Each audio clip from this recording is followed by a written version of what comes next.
So things you can do with your child when you're at home and you're running out of ideas.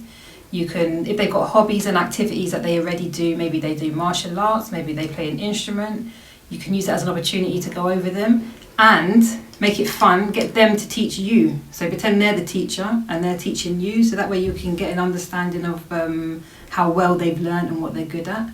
You can cook together. So if there's something that you like to bake, if you've got flour and milk and eggs, could you make cakes? Could you make cookies? You can do something like that. If there's activities that you have, like home tasks that you just think are a bit boring, maybe you can find a way to see if they can help you with household chores as well. Another thing that I have found useful, sometimes I think if there's funny jokes being said between you as you're just talking, grab a book and you can write them down and have a book of jokes, different ideas, things like that as well. You can always sit and watch a movie. You could do movie night. You can build a den. You can get a sheet and a cushion and make it into a tent and have a laptop in front of you and make that into a fun movie experience. You can play hide and seek if you've got the space. As well, you can also just use the time to get actually work done. They might protest children, they might not want to do homework, but you can say, if you get this homework done, then we can build a den. And that might be something to give them incentive to look forward to.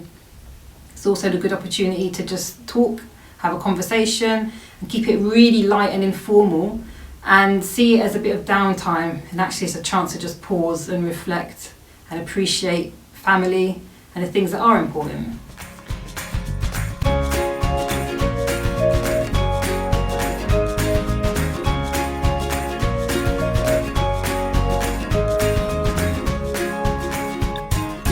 Opportunity where loved ones and people who you really care about and what's important in life will show. And this is an opportunity to harness the best of people. So it's a perfect opportunity to model and demonstrate to your child the kind of character you want to see in a crisis situation.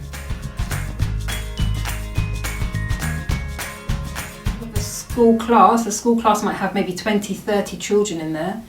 And the teacher has to spread time for all of those children, so the school day is long from 9 till 6. So if you've got less than that amount of children in your house, you might have 1 child, 2 children, 3 children, you won't need that 6 hours. So learning can be done in a much shorter space of time, and it doesn't have to be structured in the same way. It really just depends on what you think that child needs.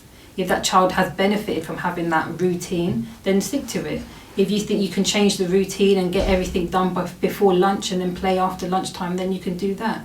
Or you could spread it out and do some lessons in the morning, have a big break, and then do some lessons afterwards. But I think what's important is the breaks, because children still get playtime at school. So it might be good to have a bit of learning and then a break, and then a bit of learning and then a break. That might be easier for the child, but it depends on that child's learning needs, but be flexible.